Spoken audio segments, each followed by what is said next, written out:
Hello दोस्तों, आप सभी का स्वागत है हमारे YouTube channel air force new study पर। तो आज की क्लास आपके सामने आ चुकी है। क्लास नंबर 8 है और भारत में आपको परिवहन पढ़ रहे हैं। और जो कि कल की क्लास में सड़क परिवहन के कुछ इंपॉर्टेंट 9-10 क्वेश्चन किए थे। और यहाँ पर सबसे पहले आपको बता दें कि कई बच्चे कमेंट करते हैं कि सर भारत में परिवहन है, क्या ये पढ़ना आवश्यक है? हमारे नेवी एमआर के सिलेबस में नहीं दिया गया है। तो एक बार बात यहाँ पर एक बताओ कि यदि आपको क्या ओनली नेवी एमआर के एग्ज़ाम में यदि पास होना है तो ये बात बता दीजिए। यदि आपको मेरिट तक आना है तो आपको कुछ ना कुछ यूनिक करना पड़ेगा, ठीक है, बच्चों से हटकर करना पड़ेगा। जो मेरिट वाले स्टूडेंट है वो ओनली जो सिलेबस में दिया है वही नहीं पढ़ते, उसके अलावा एक्स्ट्रा भी पढ़ते हैं। हमारा टारगेट आपको 50/50 का ऐसे ही लेकर नहीं चलेगा, कंटिन्यू आपको क्लास एक मेहनत के साथ पीडीएफ प्रोवाइडेड करने में इनमें बहुत टाइम लगता है, ठीक है, हर एक चीज़ को समझाने, हर चीज़ को एनालिसिस करने में। आप सोचते हो कि 5 मिनट में बना दिया, सर ने वीडियो बना दी, एक वीडियो में 2 से 3 घंटे लग जाते हैं, ठीक है। पूरी अपलोड करने में अपना पूरा जो मेहनत का टाइम है वो यहाँ पर वेस्ट करते हैं, ठीक है। और वेस्ट न कर करके ये लगे कि बच्चों के अच्छे से अच्छे यहाँ पर नंबर आए। तो एक बच्चे ने कल कमेंट किया था, आर्मी बॉय या फिर कौन था, इस नाम से था। तो उनका कमेंट आए थे कि सर भारत में परिवहन तो आता ही नहीं है भाई, भारत में परिवहन तो आता ही नहीं है, आप ये क्यों पढ़ा रहे हो? अरे भाई, आपको जनरल नॉलेज होनी चाहिए कि नहीं? आप यदि फिक्स टॉपिक पढ़ जाओगे और ऊपर ऊपर से, तो आप नेवी एमआर में सक्सेस नहीं हो सकते। मैंने कहा है कि जो भी टॉपिक दिए उनको हम पढ़ेंगे, इसके अलावा जो इंपॉर्टेंट टॉपिक हो वो भी पढ़ेंगे। अब आप ये बताओ कि मैंने यहाँ पर आपको सवाल दिया कि रेल परिवहन से संबंधित है, सबसे पहले भारत में किन 2 शहरों के बीच रेल चली? अब एमआर के सिलेबस में नहीं है, लेकिन आ सकता है कि नहीं? खूब आ सकता है। अभी भारत में सबसे पहले रेल कब चली? क्या ये इंपॉर्टेंट नहीं है? आपको सवाल में जो ये पूछा गया था, नीचे में यदि सवाल बताऊं कि भारत में जो सबसे तेज़ चलने वाली ट्रेन है वो आपको क्या नेवी एमआर में जो चली थी ट्रेन 18, वो बताया नहीं गया था, ठीक है। तो ये क्वेश्चन नहीं पूछा जा सकता कि सबसे लंबी दूरी तय करने वाली ट्रेन कौन सी है। तो दिमाग से इस तरह की फालतू की चीज़ों को हटा दो, और यदि वास्तव में आपको अच्छे मार्क्स के अनुसार बढ़ना है, कुछ यूनिक करके, यानी कि मेरिट लिस्ट में आने वाले स्टूडेंट हमेशा क्या करते हैं, कुछ यूनिक करते हैं। जो एक पूरी भीड़ में पढ़ते हैं बच्चे और वो यूनिक पढ़ते हैं, उन्हीं का यहाँ पर क्या है, सिलेक्शन होता है और वही मेरिट लिस्ट में पहुँचते हैं, ठीक है। तो मेरे हिसाब से समझ चुके होंगे। और यहाँ पर चलते हैं भारत में परिवहन के बारे में। तो ऐसे कमेंट मत किया करो, कंटिन्यू आपको बेस्ट तरीके से पढ़ाया जा रहा है, हमारी टीम कंटिन्यू आपके लिए अग्रसर है। तो यहाँ पर देखिए सड़क परिवहन पर आते हैं। सड़क परिवहन के कल आपने क्वेश्चन किया, और इसके साथ ही यदि आप चैनल पर नए तो चैनल को सब्सक्राइब कर सकते हो, वीडियो को लाइक कीजिए और शेयर भी कर दीजिए जो नेवी एमआर के स्टूडेंट तैयारी कर रहे हैं। तो कल हमने पढ़ा था कि यहाँ पर जो नेशनल हाईवे 1 है, नेशनल हाईवे 1 और 2, उसका निर्माण शेरशाह सूरी ने किया था। और कहाँ से कहाँ तक करवाया था आपको पता हो तो, कोलकाता, वहाँ से कोलकाता से पेशावर तक करवाया था, ठीक है।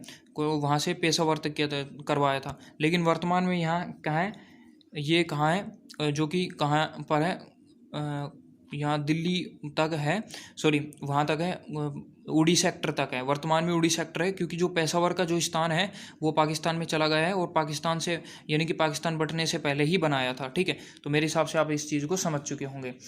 अब आगे चलते हैं। अब यहाँ पर अगला सवाल है, इसकी तरफ आगे बढ़ेंगे और कुछ इंपॉर्टेंट क्वेश्चंस है उनको यहाँ पर करने की कोशिश करेंगे। तो यहाँ पर देखिए कहाँ से, कोलकाता से पेशावर तक करवाया था, ठीक है। अब अगला क्वेश्चन चलते हैं, जो कि 1-2 क्वेश्चन रह गए थे। भारत में सबसे छोटा नेशनल हाईवे कौन सा है? बहुत ही अच्छा सवाल है।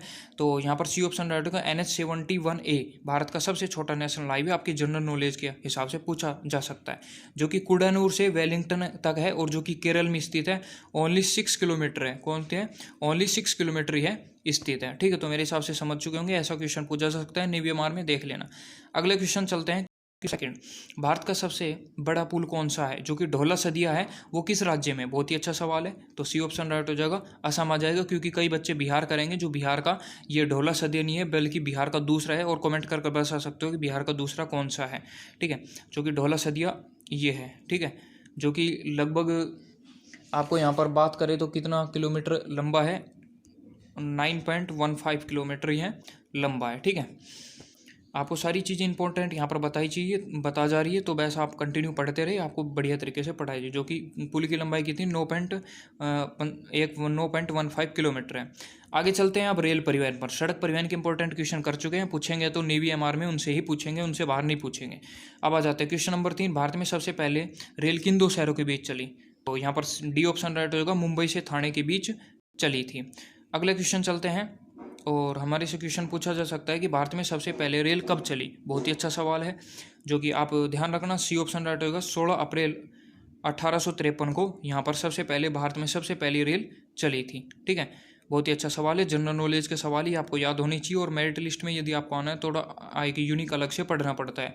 अगला क्वेश्चन है भारतीय रेलवे बोर्ड की स्थापना कब हुई। ठीक है, ये भी एक अच्छा सवाल है और इसके साथ ही नीचे ध्यान रखना बच्चे इनमें कंफ्यूज होते हैं। अगला जो सवाल लेके आऊँगा उसमें, तो भारतीय रेलवे बोर्ड की स्थापना है वो ए ऑप्शन राइट होगा 1905 में हुई थी। कब हुई थी? 1905 में हुई थी बोर्ड की स्थापना। ठीक है, भारतीय रेलवे बोर्ड की स्थापना कब हुई। अगले क्वेश्चन चलते हैं, भारतीय रेलवे बोर्ड का राष्ट्रीयकरण कब किया गया। वो है भारतीय रेलवे बोर्ड की स्थापना कब हुई और ये भारतीय रेलवे बोर्ड का राष्ट्रीयकरण, तो ये एक अच्छा सवाल है। तो यहाँ पर सी ऑप्शन राइट होगा 1950 में राष्ट्रीयकरण, यानी कि स्थापना की गई थी वो 1905 में और राष्ट्रीयकरण किया गया वो 1950 में, ध्यान रखना। ठीक है, अगला क्वेश्चन चलते हैं, क्वेश्चन नंबर 7, भारत में सबसे लंबी दूरी तय करने वाली रेल कौन सी है। सबसे लंबी दूरी तय करने वाली रेल कौन सी है, तो यहाँ पर आपको बी ऑप्शन राइट हो जाएगा। जो विवेक एक्सप्रेस है वो सबसे लंबी दूरी तय करने वाली हमारी क्या है, ट्रेन है। ठीक है, और ये कहाँ से कहाँ तक चलती है, आप कमेंट बॉक्स में भी जवाब कर सकते हो कि कहाँ से कहाँ तक ये चलती है, जिससे कि आपको ही फ़ायदा हो। और यहाँ पर मैं बता देता हूँ, डिब्रूगढ़ से कन्याकुमारी तक चलती है। ठीक है, डिब्रूगढ़ से कन्याकुमारी तक चलती है और लगभग कितनी चलती है, 4286 किलोमीटर चलती है। कितनी? 4286 किलोमीटर ये चलती है। अगला क्वेश्चन चलते हैं, भारत में सबसे तेज़ गति से चलने वाली ट्रेन, आपको नेवी एमआर में खूब पूछा गया है। तो अगला क्वेश्चन ये भी पूछा जा सकता है ना कि कब वो सबसे तेज और सबसे लंबी दूरी तय करने वाली, तो आपको पता है ट्रेन 18 यहाँ पर हो जाएगी, जो कि आप सभी को पता है और वास्तव में प्रेजेंट टाइम में एक अच्छा परफॉर्मेंस है वो यहाँ पर दिखा रही है ट्रेन 18। क्वेश्चन नंबर यहाँ पर चलते हैं 9 पर, विश्व का सबसे लंबा प्लेटफॉर्म कौन सा है, तो यहाँ पर हो जाएगा बी ऑप्शन, गोरखपुर का जो प्लेटफॉर्म है विश्व का सबसे लंबा प्लेटफॉर्म है, जो कि 1.324 किलोमीटर लगभग लंबा है, यानी कि 1.3 किलोमीटर लगभग लंबा है। अगला क्वेश्चन नंबर 10 है, जो कि आपको कमेंट बॉक्स में इसका जवाब देना होगा। भारत में सबसे पहले विद्युतीकृत रेल कब चली। मैंने कहा कि वो जो ट्रेन चली थी सबसे पहले वो डीजल की थी, और सबसे पहले विद्युतीकृत रेल कब चली ये आपको कमेंट बॉक्स में जवाब देना है। ठीक है, और कहाँ से कहाँ तक चली ये भी आपको कमेंट बॉक्स में जवाब देना है। ठीक है, तो आपको कंटिन्यू एक बढ़िया तरीके से अच्छे प्रेफरेंस के साथ पढ़ाया जा रहा है, तो कंटिन्यू पढ़ते रहिए और अपनी सारी नॉलेज को अच्छी तरह एकत्रित करते रहिए, और जो कि नेवी एमआर में आपको सिलेक्शन लेने से कोई नहीं रोक सके। हमारा उद्देश्य, हमारी टीम का कंटिन्यू उद्देश्य है कि नेवी एमआर में बैच में 50/50 इस नेवी एयरफोर्स स्टडी चैनल से बच्चे करके दिखाए। तो मिलते हैं नेक्स्ट वीडियो में, मेरे हिसाब से आपको अच्छी लगी होगी वीडियो मिलते हैं नेक्स्ट वीडियो में, तब तक के लिए जय हिंद जय भारत।